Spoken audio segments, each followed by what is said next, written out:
नमस्कार बच्चों। इस वीडियो लेक्चर में हम लोग इम्पोर्टेंट नोट्स को और जो इम्पोर्टेंट क्वेश्चंस होंगे उसको डिस्कस करेंगे क्लास 9th ज्योग्राफी के। और जो चैप्टर है सेकंड चैप्टर उसका नाम है फिजिकल फीचर्स ऑफ इंडिया। तो चलिए स्टार्ट करते हैं, देखते हैं क्या क्या देखना है।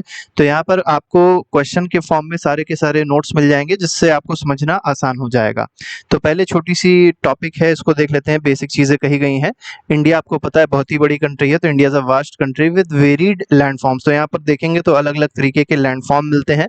ठीक है, लैंडफॉर्म्स में जैसे माउंटेन्स आ जाएगा, प्लेट्यूज आ जाएंगे, प्लेन्स आ जाएंगे, तो इनको लैंडफॉर्म्स कह सकते हैं। और सारे सारे अगर आप देखेंगे तो भारत में मिलते हैं। In fact our country has practically all major features of the earth. तो अगर अर्थ के जितने भी फिजिकल फीचर्स हैं वो सारे अगर आप देखेंगे तो इंडिया में पाए जाते हैं। जैसे माउंटेन्स हो गया, प्लेन्स हो गया, डेजर्ट्स हो गए, प्लेट्यू हो गए, आइलैंड्स हो गए, तो सारे जितने भी फिजिकल फीचर्स भारत मतलब अर्थ पे हैं वो सब भारत में पाए जाते हैं। The land of India displays a great physical variation. तो अलग अलग वेरिएशन पाया जाता है यहाँ पे। तो नॉर्थ में अगर आप देखेंगे तो यहाँ पर ये जो नॉर्थ इंडिया है इसमें आपको माउंटेन्स देखने को मिलेंगे, यहाँ पर आपको डेजर्ट देखने को मिलेगा, यहाँ पर आपको प्लेट्यू देखने को मिलेगा। ठीक है, ये जो आपका येलो कलर का पोर्शन है वहाँ प्लेन देखने को मिलेगा। तो अलग अलग फीचर्स यहाँ पर देखने को मिलते हैं भारत में।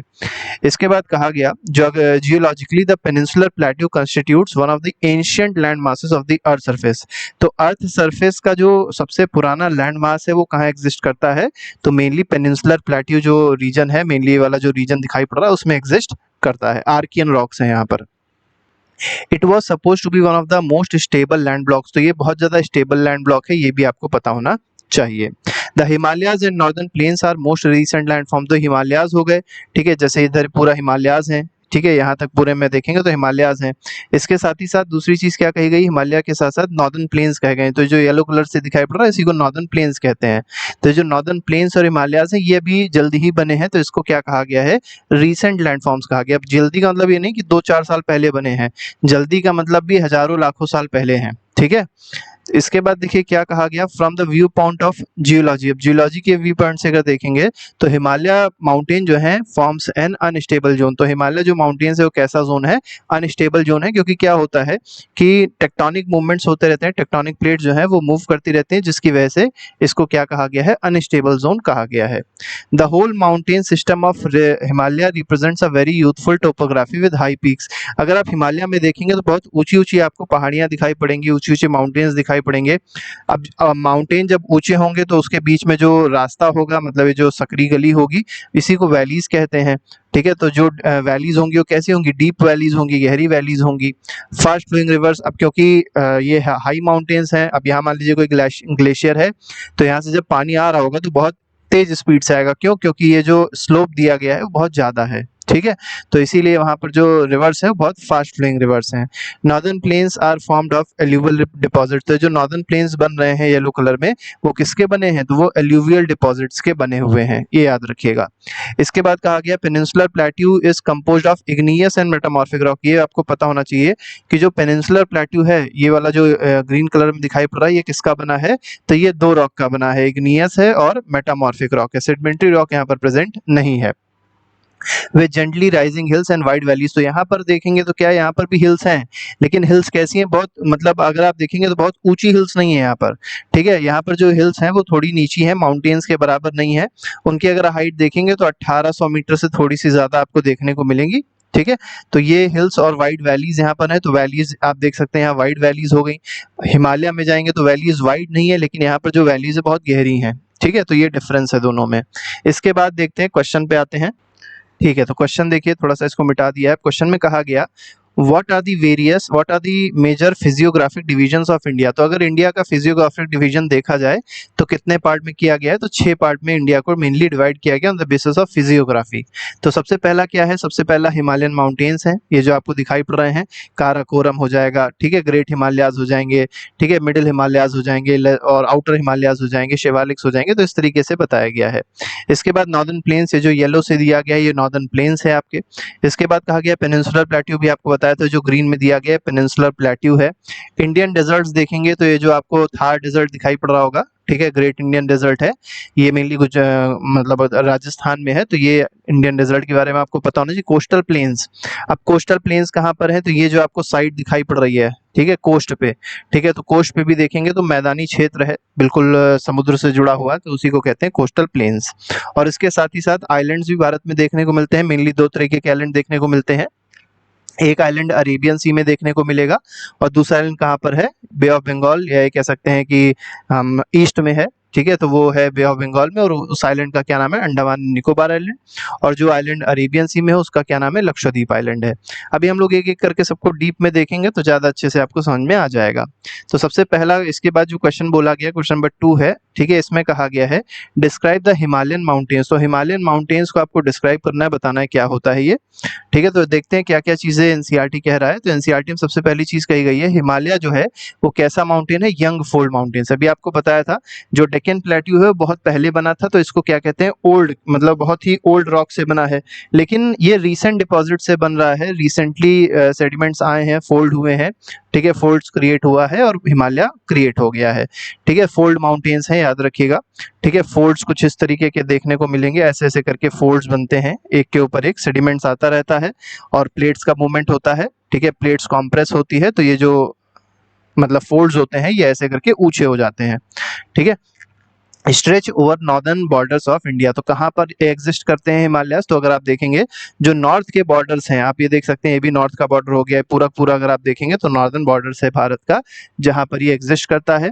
कहाँ से कहाँ तक लाई करते हैं, these mountain ranges run in west east direction. अब कहाँ से देखिए स्टार्ट होते हैं, तो स्टार्ट होते हैं वेस्ट से और कहाँ तक जाते हैं, ईस्ट डायरेक्शन तक जाते हैं, फ्रॉम इंडस टू ब्रह्मपुत्र। अब यहाँ पर अगर आप देखेंगे सबसे इधर जो रिवर दी गई है वो दी गई है इंडस, ठीक है, यहाँ से मेनली स्टार्ट हो रहे हैं, इंडस रिवर से मेनली स्टार्ट हो रहे हैं और कहाँ तक जा रहे हैं, ये जो ब्रह्मपुत्र रिवर है, ठीक है, ये जो आपको दिखाई पड़ रही है यहाँ से मुड़ जाती है, ठीक है, यू टर्न ले लेती है इस पॉइंट से, नामचा बरवा पास है यहाँ पर, तो यहीं से यू टर्न लेती है, तो इसी को कहते हैं एक तरीके से यू टर्न यहाँ से लिया तो ये ब्रह्मपुत्र रिवर होती है, ठीक है। इसको अगर आप देखेंगे तो अरुणाचल प्रदेश में जब आती है तो उसको दिहांग बोलते हैं, और जब ये अंदर आती है असम में तब इसको ब्रह्मपुत्र बोलते हैं, ठीक है। और जब तक मतलब तिब्बत में जब तक बहती है तो इसको सेंगपो बोलते हैं। तो ये सब कुछ नाम है इसके ब्रह्मपुत्र रिवर के जो आपको पता होने चाहिए।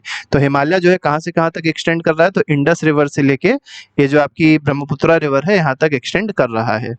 The Himalaya represent the loftiest and one of the most rugged mountain barriers of the world. तो बहुत ही बड़े बड़े माउंटेन्स हैं, पार करना आसान नहीं है, रग्ड माउंटेन्स हैं, ठीक है, बहुत ऊंचे ऊंचे माउंटेन्स है, ये यहाँ पर बताया गया है।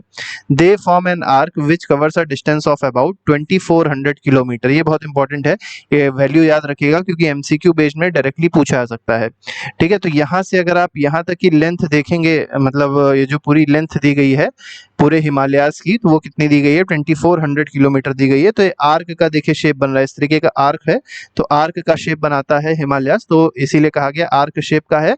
और कितने किलोमीटर तक एक्सटेंड होता है, तो 2400 किलोमीटर इसकी टोटल लेंथ है। विथ की बात अगर करी जाए, मेनली ग्रेटर हिमालयास की बात हो रही है, तो विथ अगर आप देखेंगे इसकी चौड़ाई कितनी है हिमालयास की, तो हिमालयास की जो चौड़ाई है 400 किलोमीटर है। कहाँ पर, कश्मीर में। आप देख सकते हैं कश्मीर में जो चौड़ाई है बहुत ज़्यादा है, लेकिन जैसे जैसे आप ईस्ट की तरफ बढ़ रहे हैं तो चौड़ाई क्या होती आ रही, कम होती आ रही है। तो अरुणाचल प्रदेश में जो ये जो जगह है, ये अरुणाचल प्रदेश है ईस्ट में, ठीक है, नॉर्थ ईस्ट में, यहाँ पर चौड़ाई कितनी है, केवल 150 किलोमीटर की है, ठीक है। तो धीरे धीरे करके चौड़ाई कम हो गई। इसके बाद ऑल्टीट्यूड की बात करते हैं कि जो हिमालयास थे उनका हाइट कैसी थी, तो variation are greater in eastern half. अगर आप ईस्टर्न हाफ में देखेंगे तो मतलब यहाँ पर जो हाइट है ईस्टर्न हाफ, मतलब ये वाला जो पोर्शन है, ठीक है, जैसे आप इधर की ओर जाते हैं तो क्या होता है, जो हाइट है हिमालयास की वो बढ़ती चली जाती है। इसीलिए आप देखेंगे यहाँ पर माउंट एवरेस्ट दिख मिलेगा, यहाँ कंचनजंगा मिलेगा, तो ऐसे ऐसे करके आपको कई सारे हाई मतलब बहुत ऊंचे ऊंचे माउंटेन्स आपको देखने को मिलते हैं मेनली ईस्ट में, ठीक है। वेस्ट में अगर आप देखेंगे ऊपर की ओर, यहाँ पर जो माउंटेन्स हैं थोड़े से कम हाइट के हैं, हालांकि एवरेज हाइट तो ज़्यादा ही है सबकी, लेकिन फिलहाल एज कंपेयर टू ईस्ट जो हाइट वेस्ट वाले माउंटेन्स की है वो थोड़ी सी कम है। इसके बाद देखिए क्या कहा गया है, मेनली यहाँ पर 3 पैरेलल रेंजेस देखने को मिलती हैं।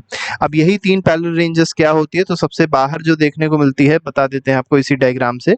सबसे बाहर जो आपको देखने को मिलेगी उसको क्या बोलेंगे, ग्रेटर हिमालयास बोलेंगे। ठीक है, ये मान लीजिए ग्रेटर हिमालयस है, इसके अंदर जो मिलेगी वो आपको मिडिल हिमालयस मिलेगी, और सबसे अंदर जो मिलेगी मतलब ये वाली जो मिलेगी उसको क्या कहेंगे, शिवालिक्स कहेंगे। शिवालिक भी कह सकते हैं या इसको आउटर हिमालयस भी कह सकते हैं, बहुत सारे नाम होते हैं, सब कुछ आगे देखते हैं। देखिए क्वेश्चन यही कह रहा है, describe the greater Himalayas in detail. तो ग्रेटर हिमालय जो है उनको डिटेल में डिस्क्राइब करना है। तो पहली चीज क्या कही गई, number of valleys lie between these ranges. तो जो ग्रेटर हिमालयाज हैं वहां पर भी आप देखेंगे तो बहुत सारी वैलीज आपको देखने को मिलेंगे, क्योंकि हिमालय पर्वत है। अब हिमालय जब पर्वत है तो ऊंचा होगा, अब ऊंचा है तो यहाँ नीचे जो मतलब ये जो लो लाइंग एरिया होगा इसी को क्या कहेंगे, वैली कहेंगे। तो बहुत सारी वैलीज यहाँ पर देखने को मिलती हैं। Northern most range is known as great और इनर हिमालयाज और हिमाद्री। अब देखिए जो नॉर्दर्न मोस्ट रेंज है, ठीक है, नॉर्दर्न मोस्ट रेंज मतलब आउटर मोस्ट, जो इनर मोस्ट रेंज है, ठीक है, या ये कह सकते हैं ये वाली जो नॉर्दर्न मोस्ट रेंज आपको दिखाई पड़ रही है, सबसे ऊपर वाली जो रेंज दिखाई पड़ रही है, इसी को क्या कहा गया है, ग्रेट हिमालयाज कहा गया है। ठीक है, ग्रेट हिमालयाज के कुछ और नाम भी होते हैं, जैसे क्या क्या है, इनर हिमालयाज भी इसी को कहते हैं और इसी को हिमाद्री भी कहते हैं। ठीक है, it is the most continuous range. देखिए मोस्ट कंटिन्यूअस का मतलब ये है कि कहीं ये ब्रेक नहीं होती है, अगर मान लीजिए चल रही है तो ऐसे सीधी चलेगी, कहीं से बीच में इसका टूट मतलब कहीं बीच से ब्रेक नहीं हुई है। ऐसा नहीं है कि यहाँ माउंटेन्स नहीं है फिर माउंटेन चालू हो गए, फिर माउंटेन नहीं है फिर माउंटेन, ऐसा नहीं है। ये कंटिन्यूअस रेंज है, मतलब पूरे में आपको हिमालयन रेंज मतलब हिमालय माउंटेन्स आपको देखने को मिलेंगे। ठीक है, ये बात यहाँ पर कही गई है। इसके बाद और देख लेते हैं और क्या क्या कहा गया है।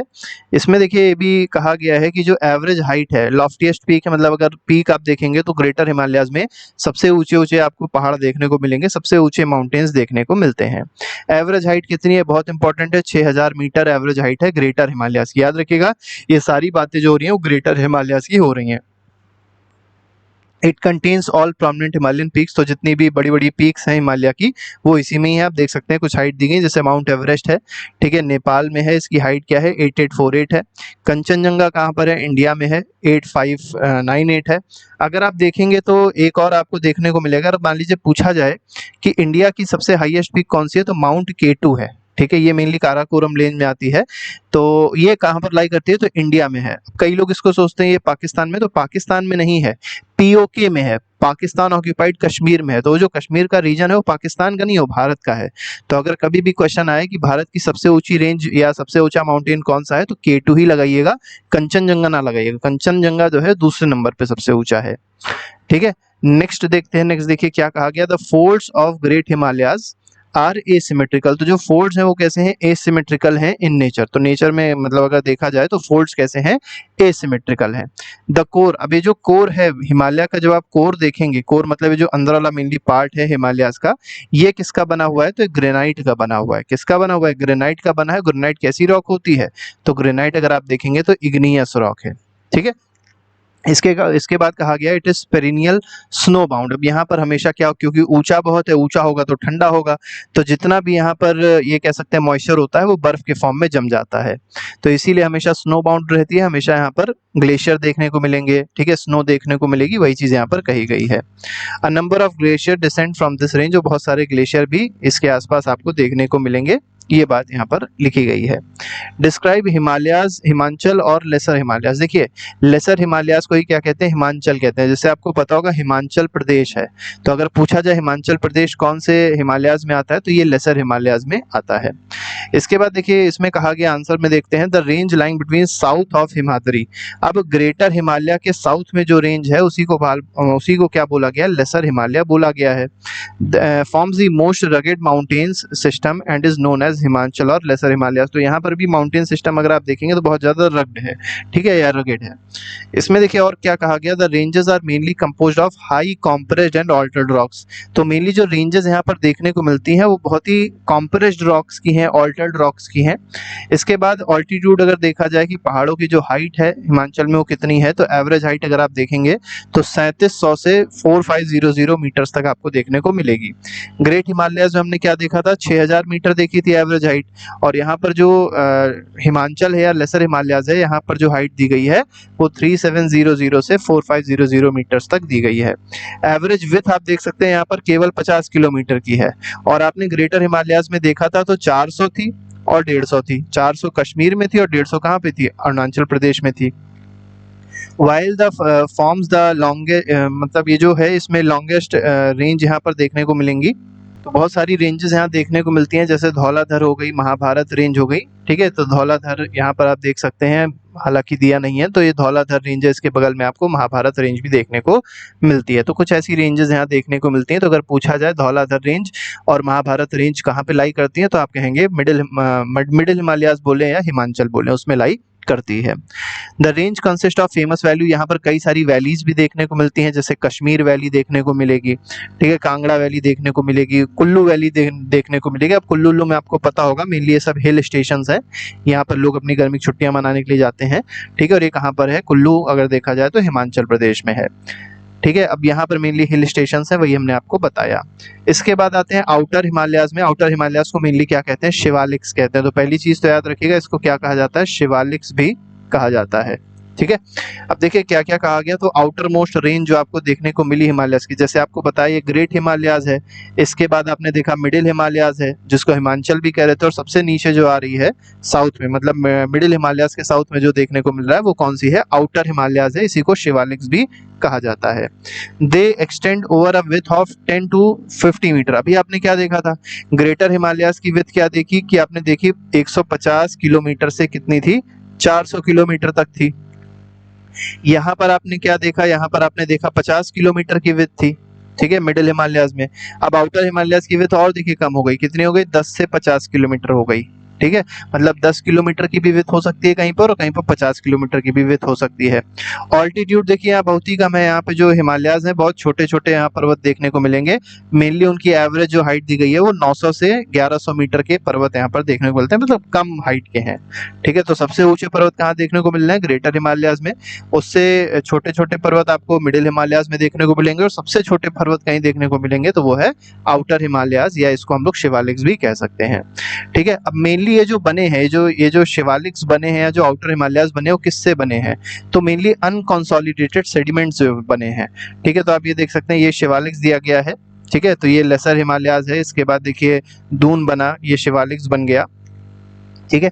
Brought down by reverse. अब देखिए जैसे मान लीजिए रिवर है, कोई आ रही है, अब जब रिवर आएगी तो अपने साथ में क्या लेके आती है, सेडिमेंट्स लेके आएगी।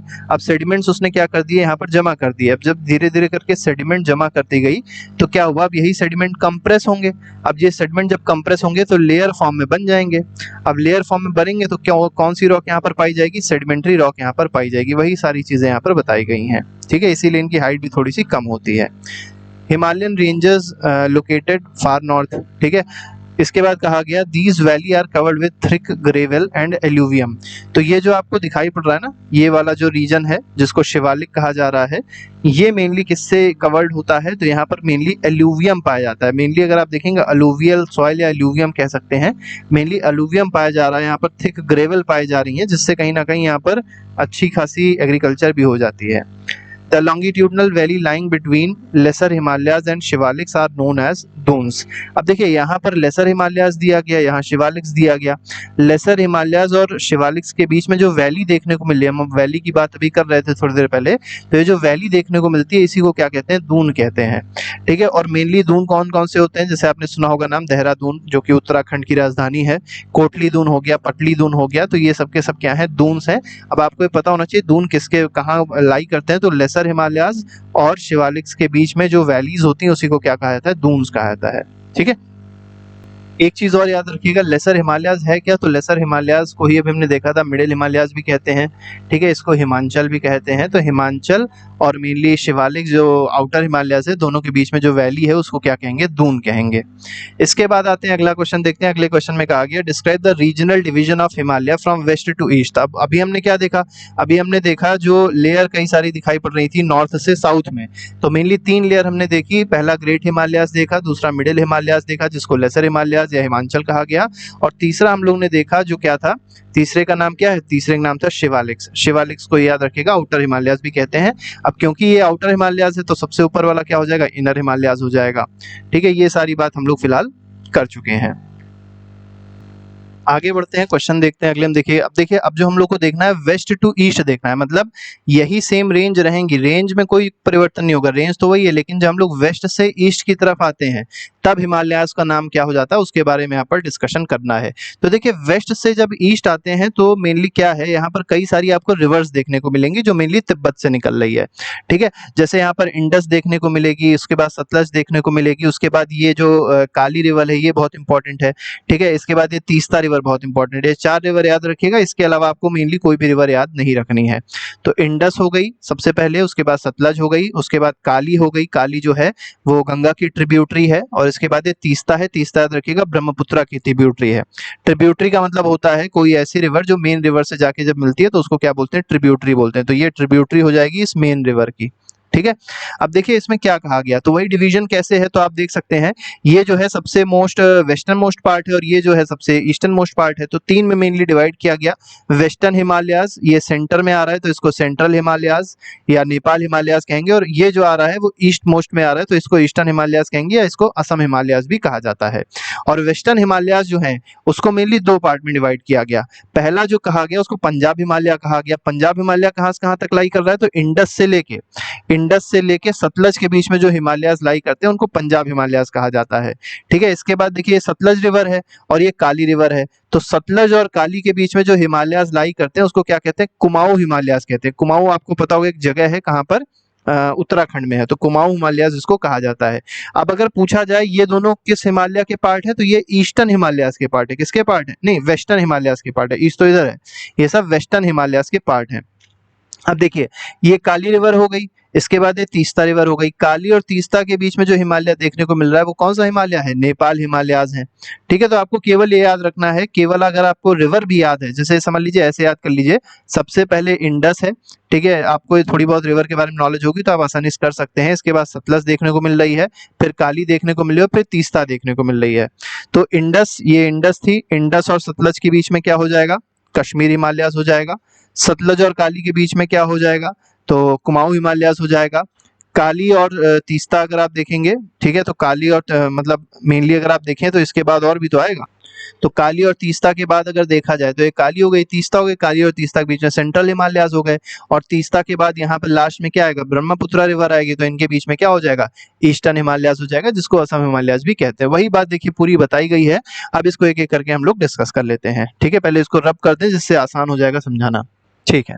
तो देखते हैं, देखिए क्या कहा गया, describe the regional division of Himalaya from west to east. तो क्वेश्चन आपको समझ में आ ही गया होगा।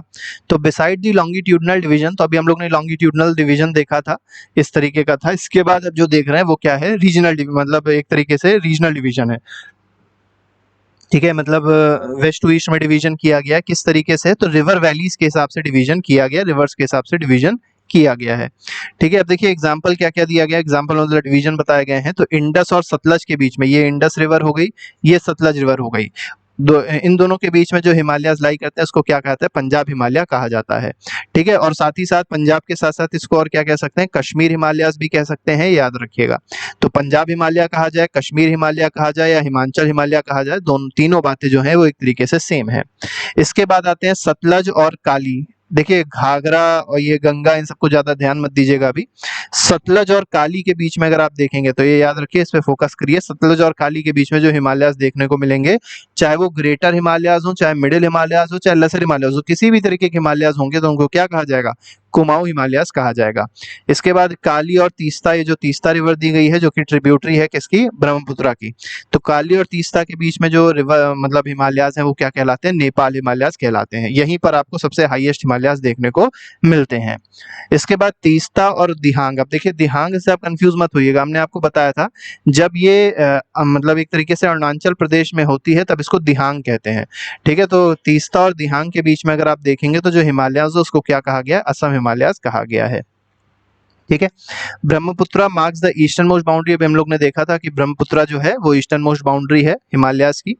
बियॉन्ड द दिहांग गॉर्ज, जब यहीं पर आप देखेंगे जहां से ये यूटर्न ले रही है, ठीक है, यहीं पर देखेंगे तो दिहांग गॉर्ज है।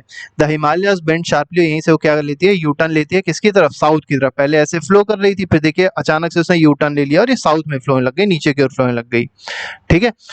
And spread along the eastern boundary of India, और फिर वो ईस्टर्न बाउंड्री में क्या हो जाती है, स्प्रेड हो जाती है। दे आर नोन एज, अब यहाँ पर अगर आप देखेंगे, यहाँ पर जो हिमालयाज आपको देखने को मिल रहे हैं इनको क्या कहा जाता है, पूर्वांचल कहा जाता है। ठीक है, तो हिमालयाज के बारे में मेनली अगर देखें तो हिमालयाज पहले ऐसे जा रहे थे और फिर बाद में इन लोगों ने भी, हिमालयाज ने भी क्या कर लिया, यू टर्न ले लिया। ठीक है, तो जब यू टर्न लिया तो वो क्या कहलाए, पूर्वांचल हिमालयाज, या इसको ईस्टर्न हिल्स भी कहा गया। ठीक है, these hills running through the north eastern state are mostly composed of strong sandstones. तो मेनली अगर आप देखेंगे जो पूर्वांचल हिमालयाज हैं ये कौन से हमारे रीजन में लाई करते हैं, तो नॉर्थ ईस्टर्न स्टेट्स में लाई करते हैं। और किसके बने होते हैं, तो स्ट्रॉन्ग सैंडस्टोन के बने होते हैं। सैंडस्टोन क्या होता है, जैसे आप लोग ने देखा होगा रेड कलर का पत्थर होता है मेनली ये। ठीक है, रेड सैंडस्टोन आपने देखा होगा जिसका लाल किला बना हुआ है, उसका एग्जांपल आप ले सकते हैं यहाँ पर। विच आर सेडिमेंट्री रॉक, तो कैसी रॉक्स होती हैं, ये सेडिमेंट्री रॉक होती हैं। कवर्ड विद डेंस फॉरेस्ट, अब यहाँ क्योंकि पानी भी ज्यादा है, वर्षा भी ज्यादा होती है, इसलिए यहाँ पर फॉरेस्ट कैसे हैं, डेंस हैं। ठीक है, there mostly run parallel ranges and valleys, तो पैरेलल रेंजेस यहाँ पर देखने को मिलती हैं, ज्यादा इसमें कुछ आपको बताया नहीं गया है। इसके बाद आते हैं, इसके बाद देखिए अगला टॉपिक है, इसमें नॉर्दर्न प्लेन्स के बारे में बताना है कि नॉर्दर्न प्लेन्स क्या होते हैं। तो देखिए हिमालयाज के जस्ट नीचे आप देखेंगे तो नॉर्दर्न प्लेन्स देखने को मिलता है। अभी हमने बताया था, इसको पहले थोड़ा सा समझ लीजिए।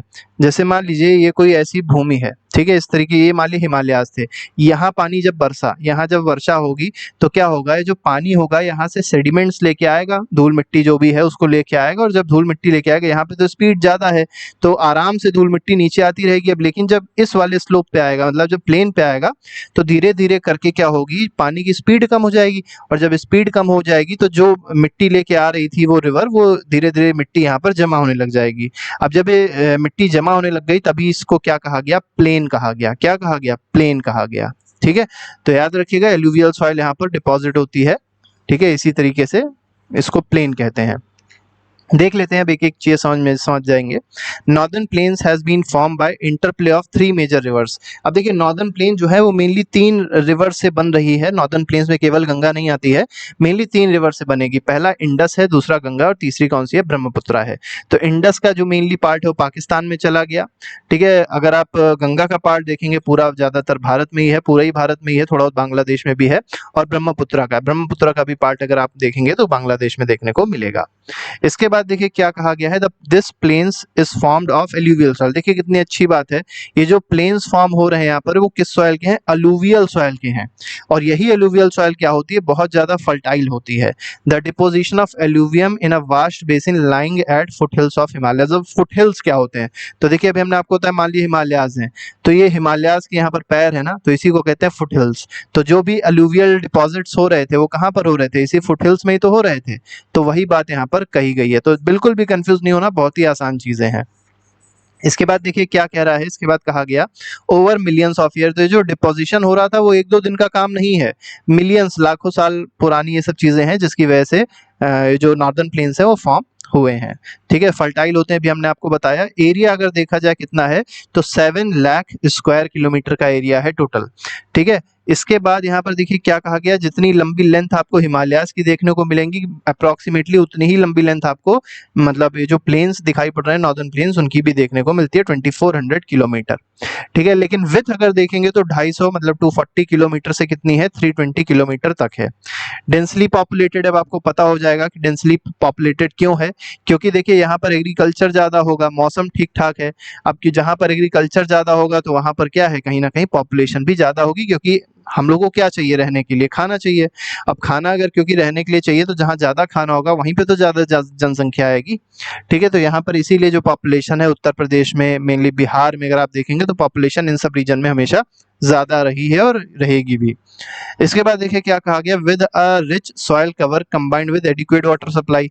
अब देखिए 2 चीजें यहाँ पर, पहला तो एलुवियल सॉइल है, अच्छी खासी सॉइल भी है यहाँ पर, और वाटर सप्लाई भी अच्छी है, सारी की सारी ज्यादातर जो नदियां हैं, पेरिनियल रिवर, वो यहीं बह रही हैं।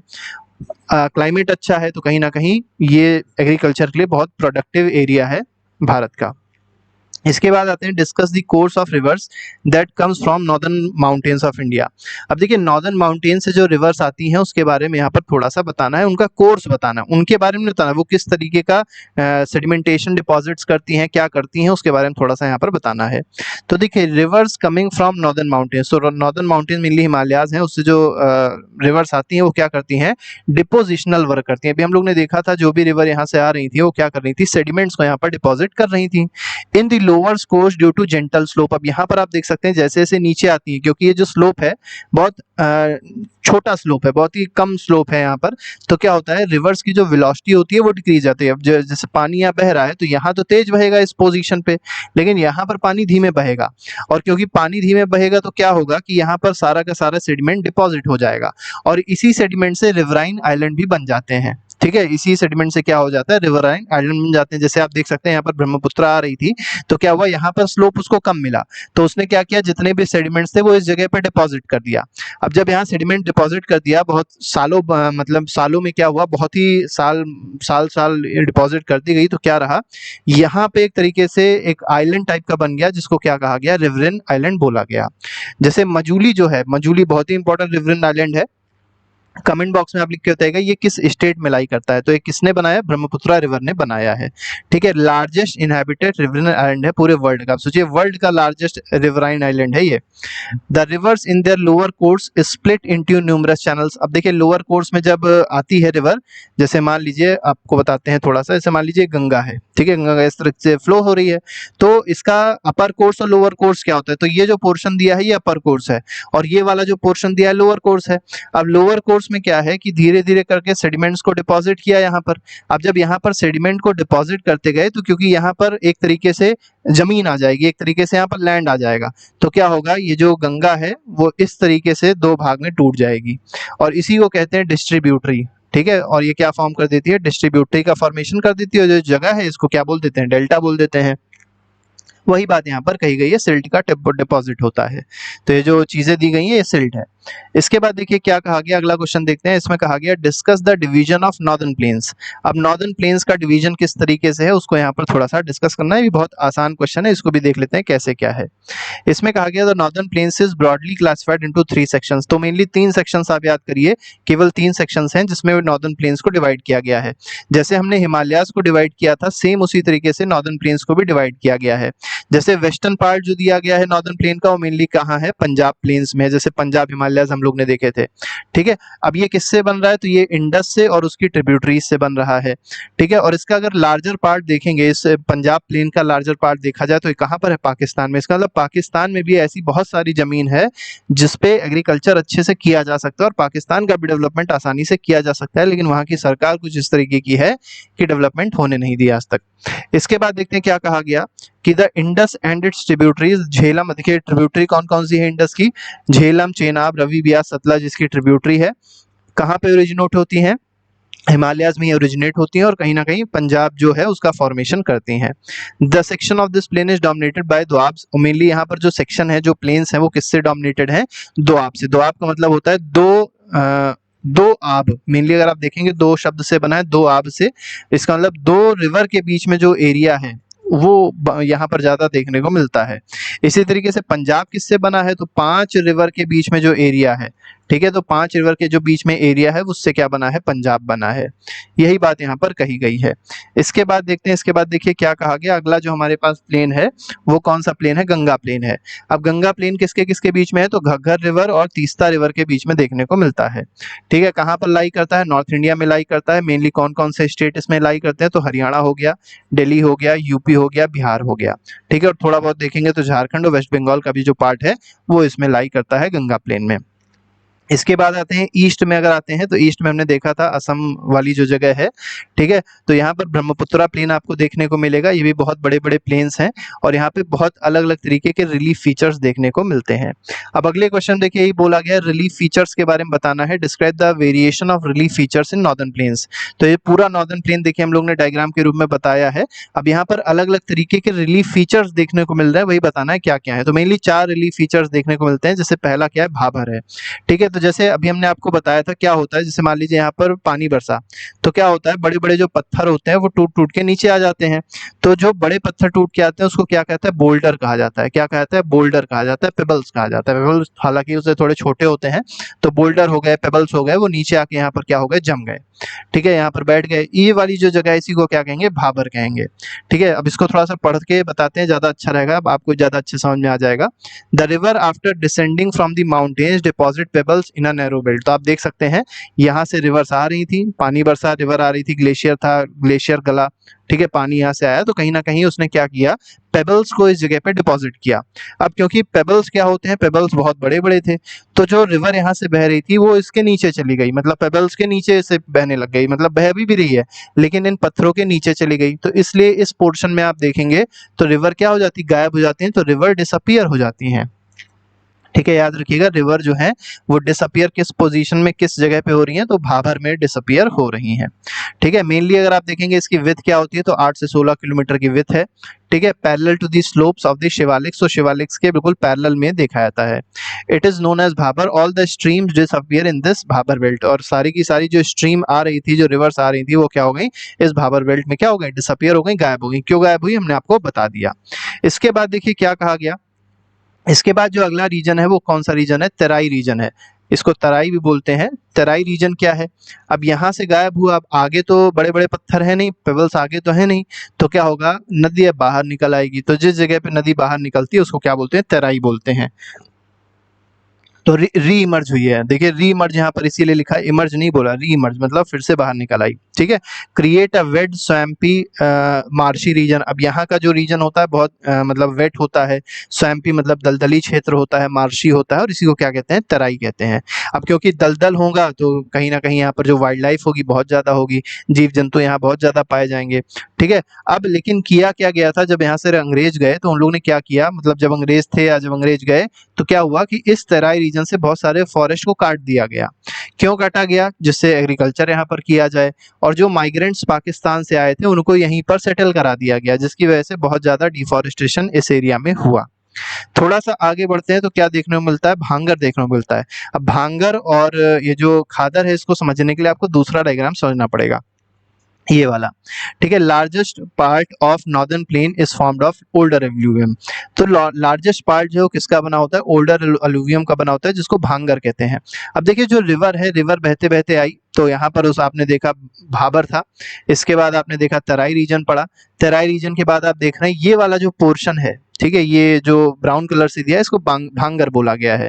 ठीक है क्या कि धीरे धीरे करके सेडिमेंट्स जो डिपॉजिट हुए, ठीक है, सेडिमेंट डिपॉजिट बहुत पहले हो चुके हैं, यहाँ पर जो है सेडिमेंट बहुत पहले डिपॉजिट्स हो चुके हैं, और मेनली ये सेडिमेंट का डिपॉजिशन बहुत सालों पहले हो गया है, और अब नए सेडिमेंट्स यहाँ पर डिपॉजिट नहीं होते हैं।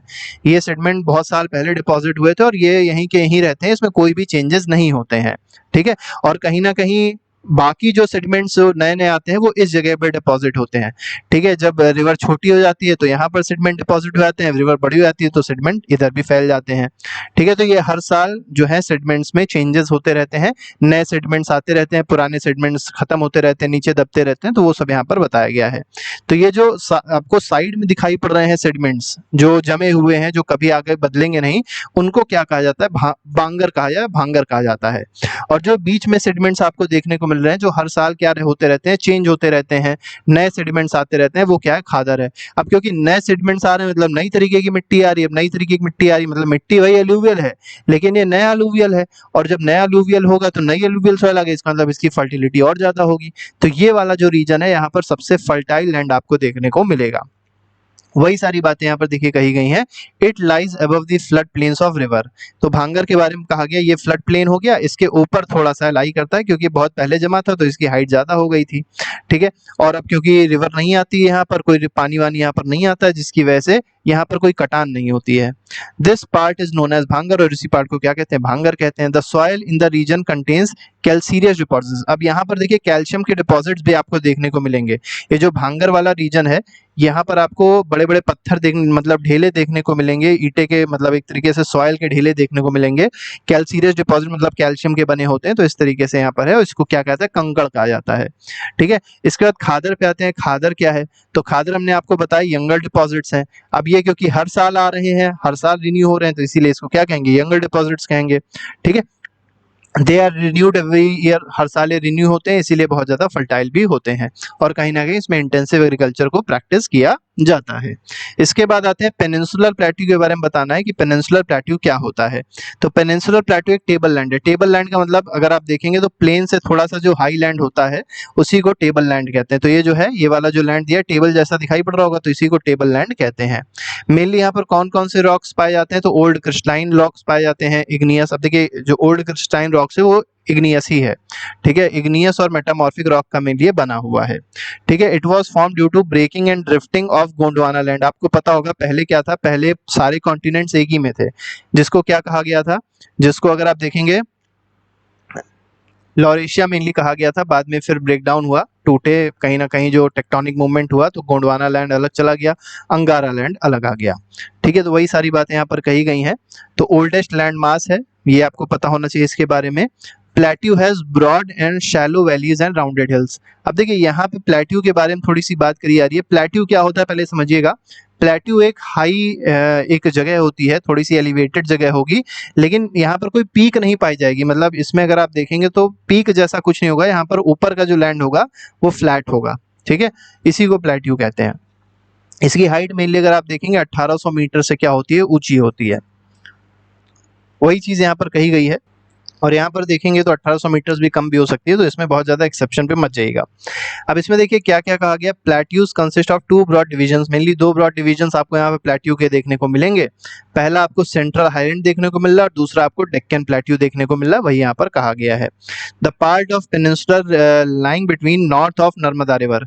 अब यहाँ पर देखेंगे तो कहीं नर्मदा रिवर आपको देखने को मिलेगी। नर्मदा रिवर के नॉर्थ में जो प्लेट्यू है उसको क्या कहते हैं, सेंट्रल हाईलैंड कहते हैं, ठीक है। Vindhyan range is bounded by Satpura range on the south and Aravallis on the north east. तो यहाँ पर देखेंगे तो क्या है, विंध्यन रेंज जो है वो किस पे है, इसके साउथ में है, ठीक है। और साथ ही साथ जो अरावली है वो किधर है, नॉर्थ ईस्ट पे है, ठीक है। इस तरीके से आप ये चीज समझ सकते हैं। तो मेनली अगर देखा जाए तो विंध्यन रेंज किधर है, तो विंध्यन रेंज ऊपर हो गई, ठीक है। इसके बाद नीचे क्या है, सतपुरा है। इधर आप देखेंगे तो कौन सी रेंज आपको देखने को मिलती है, दिल्ली तक जाती है, ये आपकी अरावलीज है। The further westward extension gradually merges with the Sandy and Rocky desserts of Rajasthan. अब इसके बिल्कुल आप वेस्ट में देखेंगे तो क्या मिल रहा है, यहाँ पर डेजर्ट मिल रहे हैं किसके, राजस्थान के। The flow of river draining this region namely the Chambal, Sindh, Betwa, Ken. Mainly अगर आप देखेंगे जो रिवर्स यहाँ पर फ्लो होती हैं, जो अपना पानी छोड़ती हैं, वो कौन कौन सी हैं, तो वो हैं चंबल, बेतवा, केन, ठीक है। ये किधर से किधर फ्लो होती है, तो साउथ वेस्ट से नॉर्थ ईस्ट की तरफ फ्लो होती है, दस इंडिकेटिंग द स्लोप। मतलब साउथ वेस्ट मतलब इधर से ऐसे फ्लो होती हैं, ठीक है। फिर गंगा से मिल भी जाती हैं आगे चल के। इसके बाद देखिए क्या कहा गया, central highlands are wider in west. तो सेंट्रल हाईलैंड की अगर बात करी जाए तो वेस्ट में ये वाइड है, वाइड मतलब चौड़े हैं, देख सकते हैं आप लोग यहाँ पर वेस्ट में चौड़े हैं, और जैसे जैसे ईस्ट की तरफ जा रहे हैं तो ये पतले होते चले, नैरो होते चले आ रहे हैं। The eastward extension of this plateau, अब देखिए ईस्ट में अगर आप देखेंगे, मतलब इस तरफ अगर आप देखेंगे तो आपको दो और प्लेट्यू देखने को मिलेंगे, बुंदेलखंड और बघेलखंड देखने को मिलेगा। छोटा नागपुर प्लेट्यू, अब देखिए और ईस्ट में जाएंगे, छत्तीसगढ़ की तरफ जाएंगे तो आपको एक और चीज देखने को मिलेगी जिसको कहते हैं छोटा नागपुर प्लेट्यू। ये भी एक सेंट्रल हाईलैंड का ही पार्ट है, ठीक है। और ये मेनली किससे ड्रेन होता है, तो दामोदर रिवर यहाँ फ्लो होती है। इसके बाद देखिए क्या कहा गया है, डेक्कन प्लेट्यू को एक्सप्लेन करना है। तो देखिए इसमें डेक्कन प्लेट्यू को एक्सप्लेन करना है, देखते हैं क्या है। तो सबसे पहली चीज तो याद रखिएगा, डेक्कन प्लेट्यू में क्या कहा गया है, Deccan plateau is a triangular land mass. तो कैसा लैंड मास है, आप देख सकते हैं यहाँ पर एक ट्रायंगल टाइप का आपको देखने को मिलेगा, तो ट्रायंगुलर लैंड मास है। Lies the south of Narmada river, तो नर्मदा रिवर ये जो है उसके जस्ट साउथ में लाई करता है ये, ठीक है। ये आपका डेक्कन प्लेट्यू है। इसके बाद देखिए और क्या क्या चीजें कही गई हैं उसको भी थोड़ा सा देख लेते हैं। फिलहाल आपने देखा नर्मदा रिवर के साउथ में क्या मिल रहा है आपको, डेक्कन प्लेट्यू मिल रहा है। Satpura range flanks its broad base in the north, तो आपको इसके नॉर्थ में क्या देखने को मिलेगा, सतपुरा देखने को मिलेगा, और सतपुरा के ऊपर क्या होती है, विंध्यास होती हैं। वाइल महादेव, कैमूर हिल्स, आपको अमरकंटक पता होगा, इसी को एक तरीके से यहीं पे पाई जाती है, ठीक है। कैमूर हो गया, माइकाल हो गया, ये सब की सब रेंज यहाँ पर पाई जाती हैं, ठीक है। ये सब किधर पाई जाएंगी, तो ईस्ट एक्सटेंशन में ये सब पड़ेंगे, मतलब इस तरफ आपको देखने को मिलेंगी, चाहे महादेव हो, चाहे कैमूर हो, चाहे वो माइकाल हो, ठीक है। इसके बाद आते हैं Deccan plateau is higher in the west, तो वेस्ट में मतलब इस पोर्शन में अगर आप देखेंगे तो डेक्कन प्लेट्यू थोड़े से ऊंचे हैं, ठीक है। और ईस्ट में देखेंगे तो डेक्कन प्लेट्यू क्या है, नीचे है। An extension of this plateau is also visible in the north east, अब थोड़ा बहुत इसका एक्सटेंशन किधर देखने को मिलता है, नॉर्थ ईस्ट, मतलब ये वाला जो पोजीशन आपको दिखाई पड़ रहा है मेघालय में मेनली इसका एक्सटेंशन देखने को मिलता है, ठीक है, और इसको तब वहाँ क्या बोलते हैं, तो कार्बी आंगलोंग प्लेट्यू बोलते हैं। तो कार्बी आंगलोंग प्लेट्यू जो है किसका पार्ट है, तो डेक्कन प्लेट्यू का पार्ट है। ठीक है, और नॉर्थ कचार हिल्स हैं, ये भी यहाँ पर पाई जाती हैं, इसी का ही पार्ट है। It is separated by a fault, तो यहाँ पर एक फॉल्टिंग हो गई थी। ठीक है, फॉल्टिंग का मतलब ये कह सकते हैं कि दो मतलब प्लेट्स हैं, प्लेट जब ब्लॉक में टूटती हैं तो फॉल्ट बना देती हैं। जैसे मान लीजिए प्लेट थी, ये पहली प्लेट है, ठीक है, यही मान लीजिए एक प्लेट है और ये क्या हुआ, यहाँ पे इस तरीके का फोर्स लगा, टेंशन फोर्स लगा, तो क्या हुआ, ये जो प्लेट है बीच से टूट गई, और जब बीच से टूटी तो ये इधर खिसकी, इधर की ओर खिसकी, तो क्या होगा, अब चीजें बदल जाएंगी ना, तो ये उधर हो गई, ये इधर हो गई। ठीक है, यहाँ पानी भर गया तो ये आपका हो गया डेक्कन प्लेट्यू, और ये कौन सा आपका हो गया, कार्बी आंगलोंग प्लेट्यू। तो ये जो रीजन है इसी को क्या बोलेंगे, फॉल्ट बोलेंगे। इस तरीके से यहाँ पर कहानी चली है। ठीक है, और ये सब बहुत पहले हुआ है, आज की बात नहीं है, करोड़ों साल पहले की बात है सब। इसके बाद देखिए क्या कहा गया, द थ्री प्रोमिनेंट हिल्स, यहाँ पर आपको मेनली 3 प्रोमिनेंट हिल देखने को मिलते हैं, गारो, खासी और जयंती, और यही ट्राइब भी यहाँ पर मेघालय में पाई जाती हैं। नेक्स्ट में आते हैं, अगला क्वेश्चन देखिए क्या कहा गया, describe western Ghats and eastern Ghats in detail. अब देखिए वेस्टर्न घाट्स के बारे में आपको बताना और ईस्टर्न घाट्स के बारे में बताना है यहाँ पर। ठीक है, तो देख लेते हैं क्या क्या चीजें दी गई हैं। तो पहली चीज तो वेस्टर्न घाट्स और ईस्टर्न घाट्स जो है वो किधर है, तो वेस्ट और east edge of Deccan plateau. तो डेक्कन प्लेट्यू जो था उसके वेस्ट एज पे क्या लाई करता है, वेस्टर्न घाट्स, और ईस्ट एज पे क्या लाई करता है, ईस्टर्न घाट्स लाई करता है। पहली बात तो बहुत ही आसान कही गई। इसके बाद क्या कहा गया, Western Ghats lie parallel to western coast. अब देखिए ये वेस्टर्न कोस्ट है, तो वेस्टर्न कोस्ट के पैरेलल में क्या है, वेस्टर्न घाट्स है, ईस्टर्न कोस्ट के पैरेलल में क्या है, ईस्टर्न घाट्स है। ये भी बहुत आसान बात हो गई। अब यहाँ पर आपको मेनली तीन पासेस देखने को मिलेंगे, या 3 घाट्स देखने को मिलेंगे। यहाँ पर थाल घाट है, ठीक है, यहाँ पर आप देखेंगे भोर घाट है, और यहाँ पर देखेंगे तो पाल घाट है। ठीक है, तो ये घाट्स यहाँ पर पाए जाते हैं, थोड़ा सा इसके बारे में पता होना चाहिए। अगर आपको इधर की ओर जाना है तो इसी घाट्स के थ्रू जा सकते हो, क्योंकि ये जो मतलब ये जो वेस्टर्न घाट्स हैं, ये वाला जो घाट आपको दिखाई पड़ रहा है, मतलब ये जो एक तरीके से कह सकते हैं रेंजेस हैं, बहुत ऊंची ऊंची हैं, जिसकी वजह से इसको पार करना आसान नहीं होता। तो जब भी मतलब कोस्ट पे जाना होता है तो किसके थ्रू जाते हैं, इन्हीं पासेस के थ्रू जाते हैं। The Western Ghats are higher than the Eastern Ghats. अब यहाँ पर वेस्टर्न घाट्स अगर आप देखेंगे तो यहाँ पर जो माउंटेन रेंजेस हैं, पीक्स हैं, ये बहुत ऊंची ऊंची हैं, और ईस्टर्न घाट्स में जब आप पीक्स देखेंगे वो थोड़ी सी नीची नीची हैं। Average elevation is 900 to 1600 metre. तो यहाँ पर जो पीक्स दी गई हैं उनकी एवरेज मतलब एलिवेशन कितना है, 900 से 1600 मीटर का है, लेकिन ईस्टर्न घाट्स में देखिए कम है, 600 मीटर का है एवरेज एलिवेशन। इसके बाद देखिए एक और बात कही गई है, eastern Ghats stretch from Mahanadi valley. अब देखिए यहाँ पर अगर आप देखेंगे ईस्टर्न घाट्स अगर देखें तो ईस्टर्न घाट्स मेनली कहाँ से फ्लो होना स्टार्ट, मतलब ईस्टर्न घाट्स कहाँ है, तो ये आपको ईस्टर्न घाट्स दिखाई पड़ रहा होगा। ये बीच बीच में अगर आप देखेंगे तो ईस्टर्न घाट्स बीच बीच में क्या हुआ है, कटा है। ठीक है, क्योंकि रिवर ने क्या किया है, ईस्टर्न घाट्स को काट दिया है। ठीक है, तो ईस्टर्न घाट्स इसीलिए क्या बोलाता है, डिसकंटिन्यूअस बुलाता है। देख सकते हैं आप यहाँ पे कटा हुआ है तो इसने काट दिया इस रिवर ने। इसके बाद देखिए यहाँ कटा हुआ है तो दूसरे रिवर ने काट दिया। उसके बाद देखिए अलग अलग रिवर्स हैं जो इसको काट रही हैं। ठीक है, and are dissected by the rivers draining in the Bay of Bengal. ठीक है, तो जो रिवर्स हैं वो उसको काटती हैं और फिर बाद में वही रिवर्स बे ऑफ बंगाल में जाके गिर जाती हैं। वही बात यहाँ पर बताई गई, बहुत ज्यादा डीप में हमें इसमें नहीं जाना है। वेस्टर्न घाट्स की वजह से एक और यहाँ पर बात कही गई है, कॉज ओरोग्राफिक रेन। अब ओरोग्राफिक रेन क्या है, इसको थोड़ा सा समझ लेते हैं। जैसे वेस्टर्न घाट्स है, अब ये वाला जो रीजन है कोस्टल साइड है, और ये वाला जो रीजन है वो लैंड वाला साइड हो गया। तो क्या है, कोस्ट साइड पे क्या है, जब ये कोस्ट मतलब ये जो इधर वाटर जब गर्म होता है तो इवापोरेट होगा, और जब इवापोरेट है और मान लीजिए हवा चल रही है तो हवा उधर की ओर चली, तो यहाँ से उठेगा गर्म पानी, यहाँ से उठा, जो एक तरीके से कह सकते हैं जो गर्म हवा थी ऊपर उठी, और क्योंकि पानी की तरफ से आ रही तो उसमें मॉइस्चर होगा, तो जब ये ऊपर जाएगी तो एक क्लाउड्स बना देगी। अब यहाँ पे इसने क्लाउड बना दिए, ठीक है, क्योंकि माउंटेन ने इसको यहीं उठाया तो यहाँ पे क्लाउड बन गए। अब जब यहाँ क्लाउड बने तो प्रेसिपिटेशन इस साइड में हुआ। ठीक है, इसीलिए इसको वेस्टवर्ड साइड बोलते हैं, और ये वाले को लीवर्ड साइड बोलते हैं। यहाँ पर पानी नहीं बरसता, क्यों, क्योंकि पानी जब यहाँ बरस गया तो जो गर्म हवा बची वो फिर किधर आने लग जाती है, नीचे आने लग जाती है। ठीक है, मतलब जो बाकी हवा जो बच रही है जिसमें मॉइस्चर नहीं है वो अब नीचे आएगी, और नीचे आते आते वो क्या हो जाती है, गर्म हो जाती है और ड्राई हो जाती है। तो वो क्या करती है, अपने आसपास का मॉइस्चर भी पूरा एब्जॉर्ब कर लेती है, लेकिन वो नीचे चली आती है। ठीक है, तो वार्म होती है, वह ड्राई होती है, इसको लीवर्ड साइड बोलते हैं। इसके बाद तो इस तरीके की रेन यहाँ पर देखने को मिलती है वेस्टर्न घाट्स में, थोड़ा सा पता होना चाहिए। इसके बाद देखिए क्या कहा गया, the Western Ghats are known by different name. तो अलग अलग नाम से जाना जाता है। जैसे सह्याद्री आपने सुना होगा, वेस्टर्न घाट्स को सह्याद्री भी कहते हैं। The height of Western Ghats progressively increases from north to south. तो जैसे आप नॉर्थ से साउथ की तरफ आते हैं, मतलब इधर से इधर आएंगे तो हाइट क्या देखने को मिलती है, बढ़ी हुई हाइट मतलब यहाँ पर जो माउंटेन रेंजेस होंगे वो छोटी हाइट के होंगे, और नीचे आप देखेंगे तो माउंटेन रेंजेस बड़ी हाइट के देखने को मिलते हैं। हाईएस्ट पीक जो है वो कौन सी है, अनाई है वेस्टर्न घाट्स की, और दूसरे नंबर पे कौन है, दुद्दा बेट्टा है। ठीक है, महेंद्रगिरी ईस्टर्न घाट्स की हाईएस्ट पीक है, उसकी हाइट क्या है, 1501 मीटर है। ठीक है, अब आप यहाँ पर दो हिल्स भी देखिए दी गई हैं, शेवरॉय हिल्स और जवादी हिल्स भी दी गई हैं। ये कहाँ लाई करती हैं, तो साउथ ईस्ट में लाई करती हैं, ईस्टर्न घाट्स के साउथ ईस्ट में लाई करती हैं। इसके बाद क्या कहा गया, one of the distinct feature of peninsular plateau. तो एक इंपॉर्टेंट फीचर पेनिनसुलर प्लेट्यू का ये भी है कि यहाँ पर ब्लैक सॉइल यहाँ पर पाई जाती है, और जहाँ ब्लैक सॉइल पाई जाती है उसको क्या कहते हैं, डेक्कन ट्रैप कहते हैं। मेनली अगर आप देखेंगे किससे बन रही है, तो वॉल्केनिक ओरिजिन है। वॉल्केनिक ओरिजिन का मतलब ऐसे समझ सकते हैं, मान लीजिए वॉल्केनो है, नीचे एक तरीके से मैग्मा था, मैग्मा जब ऊपर आया तो बाहर निकला, जब बाहर निकला तो ये लावा के फॉर्म में एक तरीके से सॉलिडिफाई हो गया, और फिर क्योंकि ये लावा है तो पानी बरसा, इस पे कटान हुई, इरोजन हुआ, फिर धीरे धीरे करके उसमें क्या हो गया, कन्वर्जन हो गया, किसमें, एक तरीके से ब्लैक सॉइल में। पूरी बातें ये सब दी गई हैं। Hence the rocks are igneous, तो इग्नियस रॉक्स हैं। Actually these rocks have denuded over time, वही हम आपको बता रहे थे, डिन्यूट हुई हैं, इरोड हुई हैं, और क्या फॉर्म कर दिया है, ब्लैक सॉइल का फॉर्मेशन कर दिया है। Aravali hills lie on the western and north western margin of peninsular plateau.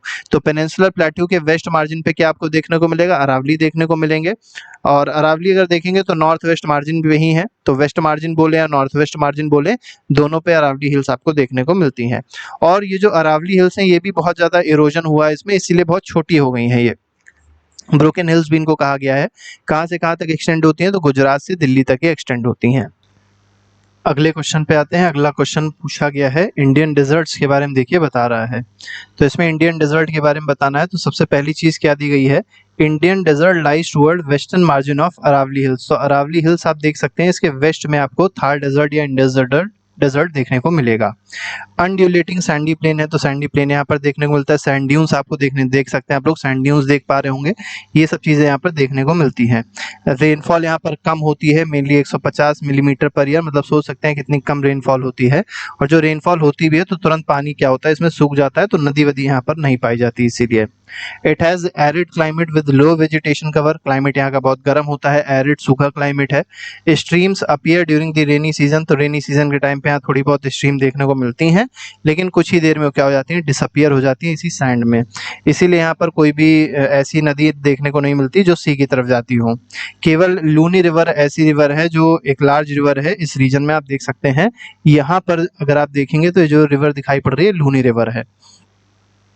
बर्चन्स यहाँ पर देखने को मिलते हैं। बर्चन्स क्या होते हैं, तो इस तरीके से आप देख सकते हैं क्रिसेंट शेप के बन जाते हैं ये, ठीक है, कुछ इस तरीके से ये कह सकते हैं कि एयर की वजह से या विंड की वजह से डिपॉजिट्स क्रिएट हो जाते हैं, बर्चन्स कहा जाता है। तो क्रिसेंट शेप ड्यून्स हैं, cover large areas but longitudinal dunes become more prominent near the Indo Pakistan boundary. तो ये जो प्रोमिनेंट जो ड्यून्स दिखाई पड़ रहे हैं, लॉन्गिट्यूडनल ड्यून्स जो यहाँ दिखाई पड़ रहे हैं, ये ज़्यादा आपको देखने को मिलेंगे कहाँ पर, इंडो पाकिस्तान बाउंड्री पे।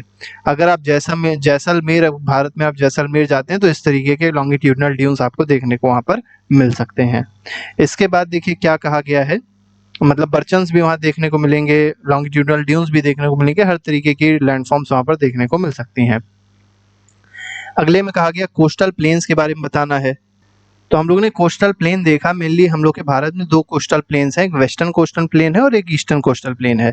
तो peninsular plateau is flanked by stretch of narrow coastal strips running along Arabian sea on the west. तो वेस्ट में अगर आप देखेंगे अरेबियन सी है इस तरफ, ईस्ट में देखेंगे तो क्या है, बे ऑफ बंगाल है। वेस्टर्न कोस्ट जो है, ठीक है, इसमें क्या बताया गया है, तो वेस्टर्न कोस्ट जो है वो सैंडविच्ड है। सैंडविच मतलब बीच में दबा हुआ है, किसके किसके बीच में, तो एक तरफ वेस्टर्न घाट्स आपको देखने को मिलते हैं और दूसरी तरफ आपको क्या देखने को मिलेगा, अरेबियन सी देखने को मिलेगा। उसके बीच में आपको यहाँ पर कुछ कोस्टल प्लेन्स देखने को मिलते हैं जिसको वेस्टर्न कोस्टल प्लेन कहते हैं। और ईस्टर्न कोस्टल प्लेन मतलब ये वाला जो पोर्शन है ये किसके किसके बीच में है, तो इधर आपको ईस्टर्न घाट्स दिखाई पड़ेंगे और इधर आपको बे ऑफ बंगाल देखने को मिलेगा, ठीक है। वेस्ट कोस्ट प्लेन में अगर आप देखेंगे 3 सेक्शंस है, कौन कौन से 3 सेक्शन है, तो आप देख सकते हैं पहला जो सेक्शन है, जो नॉर्दर्न मोस्ट सेक्शन है, उसको क्या कहा गया, कोंकण। तो कोंकण आप नॉर्दर्न मोस्ट सेक्शन देखेंगे तो अगर आपसे पूछा जाए वेस्टर्न घाट्स का नॉर्दर्न मोस्ट सेक्शन क्या है, तो उसको बोलते हैं कोंकण कोस्ट। कहाँ से कहाँ तक लाई करता है, तो मुंबई से गोवा तक लाई करता है। सेंट्रल स्ट्रेच मतलब बीच में अगर देखेंगे तो बीच में यहाँ पर क्या है, ठीक है, ये वाली जगह पे अगर आप देखेंगे तो इसको बोलते हैं कन्नड़ प्लेन, या कभी कभी इसको कर्नाटका प्लेन भी बोल देते हैं। सदर्न स्ट्रेच जो है, नीचे वाला जो स्ट्रेच देखने को मिल रहा है वो क्या है, मालाबार कोस्ट है। इसके बाद आते हैं हम लोग ईस्टर्न कोस्ट की तरफ। तो ईस्टर्न कोस्ट में आप देख सकते हैं किसके किसके बीच में, तो बे ऑफ बंगाल हो गया इस तरफ, और लेफ्ट पे इसके क्या हो जाएगा, मतलब इसके वेस्ट में क्या हो जाएगा, तो ईस्टर्न घाट्स हो जाएंगे। ठीक है, तो ये अगर आप देखेंगे तो ईस्टर्न कोस्ट जो है ये ज़्यादा वाइड है, यहाँ पर जो जगह है वो ज़्यादा है as compare to Western Ghats. मतलब वेस्टर्न कोस्टल प्लेन थोड़े से कम वाइड होते हैं, लेकिन ईस्टर्न कोस्टल प्लेन जो है ज़्यादा वाइड है। इसीलिए आप देखेंगे ज़्यादातर जो भी ये कह सकते हैं कि पोर्ट्स हैं वो आपको वेस्टर्न कोस्ट पे देखने को मिलेंगे, ईस्टर्न कोस्ट पे कम है, क्योंकि यहाँ पर मैदान ही है आगे। ठीक है, एक तरीके से कह सकते हैं यहाँ पर जो प्लेन है वो ज़्यादा विड्थ का है, इसलिए यहाँ पर मतलब पोर्ट्स कम देखने को मिलते हैं। The plains along the Bay of Bengal are wide and level. ठीक है, वाइड भी है, लेवल भी है। इन दी नॉर्दर्न पार्ट में अगर देखेंगे, इसके नॉर्थ में अगर आप देखेंगे तो क्या देखने को मिलेगा, नॉर्थ में आपको नॉर्दर्न सरकार देखने को मिलता है। तो नॉर्दर्न सरकार देख सकते हैं, ये जो पोर्शन आपको दिखाई पड़ रहा है नॉर्दर्न सरकार है। ऊपर उत्कल कोस्ट भी है, उत्कल कोस्ट मतलब उड़ीसा में मेनली जो लाई करता है। ठीक है, while the southern part is called Coromandel coast. अब सदर्न पार्ट जो है उसको क्या बोला गया, कोरोमंडल कोस्ट बोला गया है। ठीक है, large rivers such as Mahanadi, Godavari, Krishna and Kaveri. अब देखिए बड़ी बड़ी जो रिवर्स हैं, जैसे महानदी हो गई। ठीक है, महानदी अगर देखें तो ये जो रिवर दी गई है महानदी है। ठीक है, इसके बाद क्या दी गई, गोदावरी दी गई है, तो गोदावरी इसके नीचे है, फिर कृष्णा है, और सबसे नीचे कौन सी है, कावेरी। तो ये रिवर कृष्णा हो गई, और इसके नीचे आप देखेंगे तो कावेरी मिलेगी। तो ये सब क्या बनाती है, डेल्टा बनाती है, किस तरफ, ईस्टर्न कोस्टल प्लेन्स पे डेल्टा बनाती हैं। ठीक है, the Chilika lake is largest salt water lake in India. अब यहाँ पर देखेंगे आप अगर चिलिका लेक, तो यहाँ पर चिलिका लेक भी पाई जाती है, और ये मेनली उड़ीसा में है, और ये भारत की सबसे बड़ी सॉल्ट वाटर लेक है। ठीक है, to the south of Mahanadi delta, तो महानदी के साउथ में आपको चिलिका लेक देखने को मिलती है। अब कुछ आइलैंड्स को देख लेते हैं। मेनली भारत में 2 आइलैंड्स हैं, पहला लक्षद्वीप आइलैंड है, उसको देख लेते हैं, और उसके बाद अंडमान एंड निकोबार को देख लेंगे। तो लक्षद्वीप में देखिए क्या कहा गया, इंडिया में मेनली 2 ग्रुप है आइलैंड के, जैसे पहला लक्षद्वीप है और दूसरा क्या है। ठीक है, अब लक्षद्वीप किसके पास में है, तो लक्षद्वीप है मालाबार कोस्ट के पास में, जो कि केरला में है, और दूसरा आपने देखा अभी अंडमान एंड निकोबार है, जो कि थोड़ा सा दूर है भारत से। ठीक है, this group of island is composed of small coral island. तो यहाँ पर स्मॉल कोरल रीफ इस तरीके की पाई जाती है, कोरल आइलैंड है ये एक तरीके का, थोड़ी सी स्पेलिंग गलत हो गई। अर्लियर देवर नोन एज, पहले इस लक्षद्वीप आइलैंड को क्या बुलाता था, लक्कादीव, मिनिकॉय, मिनिदीव। ठीक है, तो यहीं से बन गया लक्षद्वीप। पहले इसका नाम ये 3 नाम से जाना जाता था इसको। In 1973 these were named as Lakshadweep. 1973 में नाम बदला गया और इसका नाम क्या हुआ, लक्षद्वीप हुआ। ठीक है, एरिया बहुत देखिए छोटा सा है, 32 स्क्वायर किलोमीटर का एरिया है। ठीक है, हेडक्वार्टर कहाँ पर है लक्षद्वीप का, तो कावारत्ती, इसको कैपिटल भी बोल सकते हैं। Island group has great diversity. यहाँ पर अगर आप देखेंगे इस आइलैंड में बहुत ज़्यादा डाइवर्सिटी पाई जाती है, बहुत अलग अलग तरीके से यहाँ पर फ्लोरा फोना मतलब पेड़ और पौधे पाए जाते हैं। पिट्टी आइलैंड याद रखिएगा, बहुत इंपॉर्टेंट है, पिट्टी आइलैंड इसी पे ही लाई करता है, और यहाँ पर एक बर्ड सेंचुरी भी है। ठीक है, हालांकि लोग नहीं रहते इसमें, ठीक है, लेकिन बर्ड सेंचुरी यहाँ पर देखने को मिलती है। कोरल पॉलिप्स पूछा गया है, तो आप देख सकते हैं यही कोरल पॉलिप्स है। इसके बारे में थोड़ा सा देख लेते हैं, क्या कोरल क्या होते हैं, कोरल पॉलिप्स क्या होते हैं। जो शॉर्ट लिव्ड माइक्रोस्कोपिक ऑर्गेनिज्म, तो ये जो है बहुत छोटे छोटे से माइक्रो ऑर्गेनिज्म होते हैं, बहुत कम दिनों का इनका जीवन होता है। दे फ्लरिश इन शैलो, कहाँ पे रहते हैं, तो शैलो मतलब बहुत गहरा पानी नहीं होना चाहिए, धूल मिट्टी का पानी नहीं होना चाहिए, मड फ्री होना चाहिए।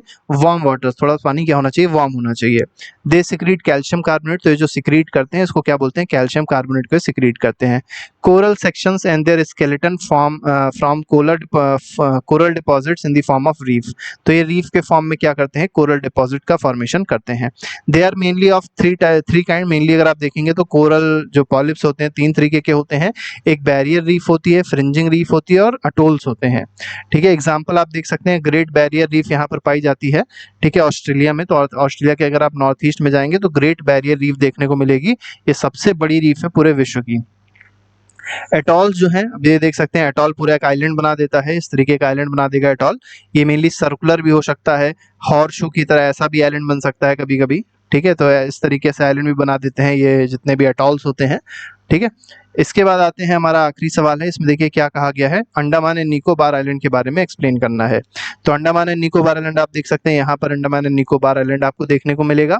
ठीक है, इलोंगेटेड चेन है आइलैंड की, कहाँ पर लोकेटेड है, तो अंडमान निकोबार आइलैंड जो है वो मेनली अगर आप देखेंगे तो ये आपका पूरा इंडियन ओशन या बे ऑफ बंगाल का साइड है उसमें लोकेटेड है। ठीक है, they are bigger in size, उससे लक्षद्वीप से अगर आप देखेंगे तो इनका साइज बहुत ही बड़ा है। ठीक है, बहुत ज़्यादा आइलैंड है यहाँ पर, अप्रॉक्सीमेटली 500 आइलैंड्स हैं। Entire group of island is divided into 2 broad categories, mainly इसको 2 कैटेगरी में डिवाइड किया गया, पहला अंडमान और नीचे क्या रखा गया, निकोबार। तो नॉर्थ में अंडमान है और साउथ में क्या है, निकोबार है। ठीक है, और अंडमान और निकोबार को सेपरेट कौन करता है, तो 10 डिग्री चैनल यहाँ से पास होता है, वो इसको क्या करता है, सेपरेट करता है। इसके बाद देखिए क्या कहा गया, it is believed that these island are elevated portion of submarine mountains. तो ये कहा जाता है कि जो आइलैंड्स हैं ये हैं क्या, मेनली अगर आप देखेंगे तो ये सबमरीन माउंटेन्स हैं, एलिवेटेड पोर्शन है किसके, सबमरीन माउंटेन्स के। ठीक है, मतलब जो नीचे धसे हुए माउंटेन्स हैं उनका ये एक तरीके का एलिवेटेड पोर्शन है। These island groups are of great strategic importance. अब क्योंकि भारत की स्ट्रेटजी के लिए बहुत ज़्यादा इंपॉर्टेंट है, डिफेंस के लिए बहुत ज़्यादा इंपॉर्टेंट है, क्योंकि कहीं ना कहीं ये हम लोग की जो साउथ ईस्टर्न कंट्रीज है उससे कनेक्ट करते हैं भारत को। ठीक है, there is a great diversity. अब यहाँ पर भी आप देखेंगे तो बहुत सारे अलग अलग तरीके के फ्लोरा और फौना पाए जाते हैं। These island lies close to the equator. अब क्योंकि इक्वेटर के पास में है ये, ठीक है, इक्वेटर यहाँ कहीं है तो इक्वेटर के पास में है, तो इसमें जो टेम्परेचर रहता है वो हमेशा इक्वेटोरियल क्लाइमेट यहाँ पर बना रहता है। ठीक है, फॉरेस्ट कवर यहाँ पर बहुत ज़्यादा है, पानी नहीं बहुत ज़्यादा बरसता है। और एक चीज़ याद रखिएगा, भारत का केवल एक्टिव वॉल्केनो है, एक ही केवल एक्टिव वॉल्केनो है जिसका नाम बैरन आइलैंड, और वो कहाँ पर लाई करता है, अंडमान एंड निकोबार ग्रुप में लाई करता है। तो इस तरीके से अगर पूरे चैप्टर को हम समअप करें तो क्या देखने को मिलता है, कंक्लूजन है पूरे चैप्टर का, each region compliments the other. मतलब अलग अलग रीजन में अलग अलग चीज़ें देखने को मिल रही है, जिस जो कंट्री में एक तरीके से अलग अलग नेचुरल रिसोर्सेज को क्रिएट करती हैं। माउंटेन्स में देखा जाए तो क्या पाया जा रहा है, तो ये सोर्स ऑफ वाटर है, फॉरेस्ट वेल्थ है। नॉर्दर्न प्लेन्स में देखेंगे तो बहुत सारी ग्रीनरीज, एग्रीकल्चर, ये सारी चीज़ें हैं, अर्ली सिविलाइजेशन यहीं से स्टार्ट होती है। प्लेट्यू में क्या पाया जाता है, मेनली मिनरल्स पाए जाते हैं, तो कहीं ना कहीं इंडस्ट्रियलाइजेशन के लिए बहुत ज़्यादा हेल्प करता है। कोस्टल रीजन किसके लिए फेमस है, तो मेनली अगर आप देखेंगे तो फिशेस के लिए बहुत ज़्यादा फेमस है। कोस्ट जो पोर्ट्स बने हैं उसके लिए बहुत ज़्यादा इंपॉर्टेंट है ये। ठीक है, तो इस तरीके से हमने देखा कि बहुत सारे फिजिकल फीचर्स हैं और कहीं ना कहीं बहुत सारी डेवलपमेंटल हमारे पास पॉसिबिलिटीज़ हैं कि हम अपने भारत को और ज़्यादा डेवलपमेंट कर सकते हैं। तो इस तरीके से पूरा चैप्टर था जो हम लोग ने डिस्कस किया। इसके अलावा और भी बहुत सारे वीडियोस हैं जो आप लोग प्लेलिस्ट में जाके देख सकते हैं और अपना चैप्टर रिवाइज कर सकते हैं। तो अभी के लिए फिलहाल नहीं, thank you very much, good bye, जय हिंद।